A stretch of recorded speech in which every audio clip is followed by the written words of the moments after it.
Ang sabi niya na, so ayaw mo yung pera ko, hindi mo tanggapin yung pera ko, mag-abogado na lang ako sa'yo. Pwede ba yun? So sabi ko, naisip ko, naalala ko, abogado nga pala ito. So mag-abogado na lang ako sa'yo. Sabi ko, syempre matanda na ba, 80 years old na, so ayaw mo na i-agitate yung matanda. Si mabilis, mainis. So sabi ko, okay. Sabi niya, hindi. Totoo, mag-abogado ako sa'yo. Sabi ko, okay nga, walang problema. Sabi ko, pipirma ka lang naman, di ba? Sabi niya, hindi. Ipapatawag ko si Franz Castro.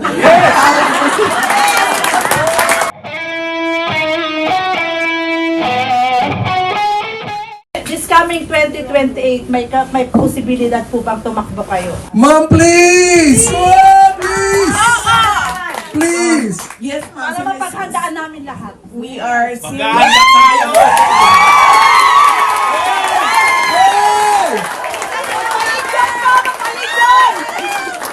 We are seriously considering, ma'am. Please!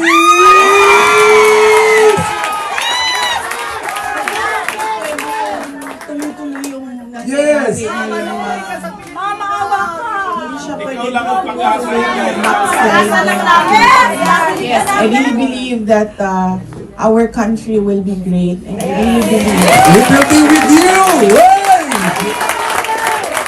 Please! Mahirap siya ipaintindi sa ating mga kababayan, and mahirap yung kailangan natin gawin kasi you really have to stand firm, especially with government policies para maayos siya. Pero paniwala ko kung magkaisa lang yung mga tao, alam natin kung saan tayo papunta, maggagawa ng ating bayan. Yes, ma'am, isa din yan sa kailangan bantayan ng mga kandidato. So, pinaliit namin yung mga projects and programs namin. Noong una, last December, nag-planning kami. Sabi ko, lahat ng ating mga projects nandyan pa rin, pero babaan na lang natin yung beneficiaries. Pero, nung nakapag-usap kami ulit, nitong January na lang na meeting, sabi ko, sabi rin ng Execom, mas maganda siguro kung bawasan na lang natin yung projects natin para marami pa rin benepisyo. So hanggang ngayon, tumutuloy yung meeting namin kung anong mga projects doon ang may impact talaga doon sa mga geographically isolated and disadvantaged areas. Kasi inuuna talaga namin yung mga underserved communities. Kasi laging pag sentro, like Davao City, madami ng opportunities. Pero yung mga kasikbit na mga probinsya and municipalities na mga maliliit, yun yung mga kailangan talaga ng tulong. So pinaliit namin, pinakonti namin ang mga projects and programs namin. And siguro by mid-February, ready na kami ulit na mag-roll out ng mga projects and programs sa Office of the Vice President. So tutuloy pa rin yung aming mga satellite offices, nandyan pa rin. Meron kaming satellite office sa Isabela, satellite office sa Pangasinan, at sa Bicol Region, may satellite offices kami sa Bacolod, sa Cebu, sa Tacloban, sa Davao City, sa Butuan, Zamboanga City, and Cotabato City para sa BARM area. Kaya tutuloy pa rin, pero konti na lang yung projects.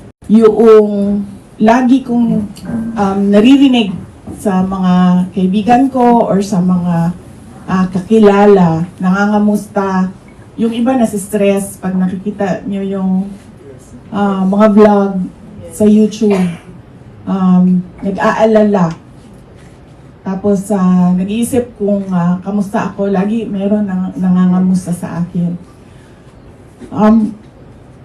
Okay lang ako kasi lumaki naman ako sa politika.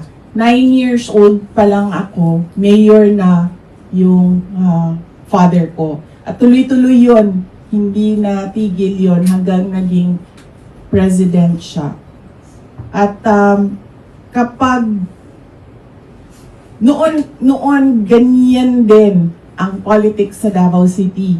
May siraan din, black propaganda din.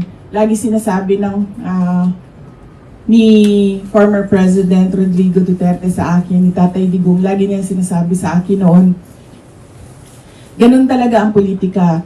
Dudumihan ka ng kalaban mo para magmukha siyang malinis. Sabi niya, they will always paint you black so that they will look white.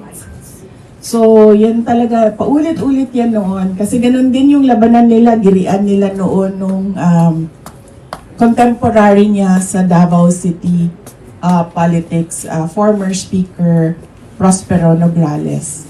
So, kaya ako, hindi na ako nagtaka noong ganun ang nangyayari. Nagulat lang ako dahil masyado siyang maaga na nangyari. Na akala ko kasi trabaho, tapos pagdating ng 2027, kasi 1 year before election, politika naman na yon. Kasi yun na rin ang year ng filing of candidacy. 'Di ba? Kapag kandidato ka na, doon na yung klarong politics na ang race. Kaya nagulat lang ako na maaga siya. Pero nung nakita namin na maaga siya, na din kami na parang, ay salamat, maaga siya dumating. At least alam na natin kung ano yung ano yung iniisip nila, ano yung gagawin nila, ano yung sinasabi nila. Kasi at least ngayon, may time tayo na mag-isip din kung ano yung kailangan natin gawin. Kasi kung nangyari din yung 2027, tapos ganun ka laki yung kanilang, ang tinatawag ko sa kanya PR atake. Kasi nung unang nangyari yon nung 2023, kasi 2025 na tayo, no? 2023, doon sa budget ng Department of Education and Office of the Vice President, sinabihan na ako nung kilala ko, kaibigan ko sa loob ng PR industry ng National Capital Region. Sabi nila, ang unang baba was 25 million para banatan ka. So, sabi niya, I'm sure meron pa yung ibang budget dyan para tuloy-tuloy yung banat. So, tapos napapansin nyo kasi, meron, tapos nawawala, tapos meron. Hindi depende kasi yan kung ito na naman gagawin natin, ito na naman ang budget, ito na naman gawin natin, ito na naman ang budget.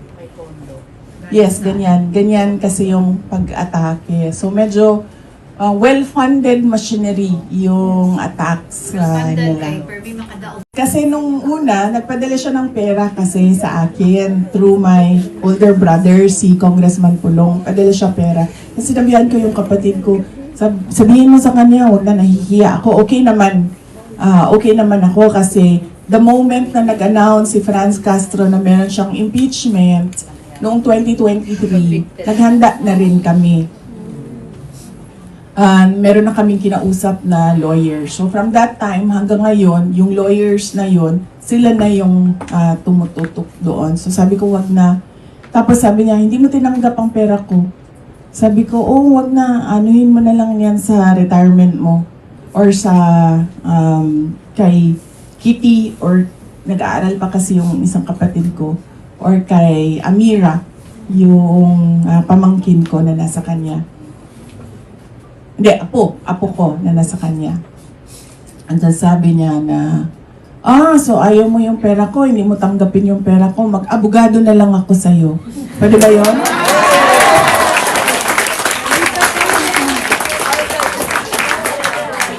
Kasi sabi ko, naisip ko, naalala ko, abogado nga pala ito. So mag-abogado na lang ako sa'yo.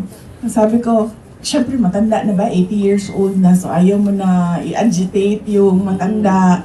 Si mabilis, mainis. So sabi ko, okay. Sabi niya, hindi. Totoo, mag-abogado ako sa'yo. Sabi ko, okay nga, walang problema. Sabi ko, pipirma ka lang naman, di ba? Sabi niya, hindi. ipapatawag ko si Franz Castro. Ipapatawag ko si...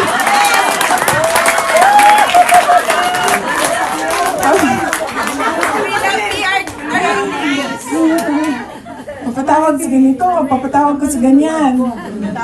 Tapos sabi ko dun sa mga lawyer, sabi ko, collaborating counsel daw.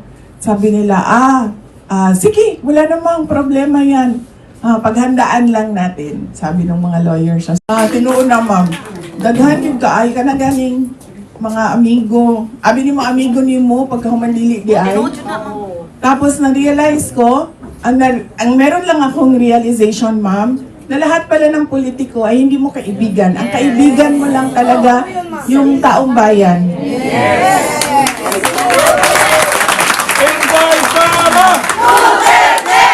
Inday Sara! Oo, totoo yan. Kasi wala, ubos, kaibigan ko yan, yung iba sa kanila, ma'am, na umaatake sa akin. Kaibigan ko yan sila from 2016, from 2019, ng mga elections. Nagugulat ako. Yung isa pa nga, nag-sorry yung papa niya sa akin privately. Sabi niya, pasensya na. Sana maging maayos lahat. Yun ang sabi ng papa niya. Alam ko na yung mama niya, Bisaya.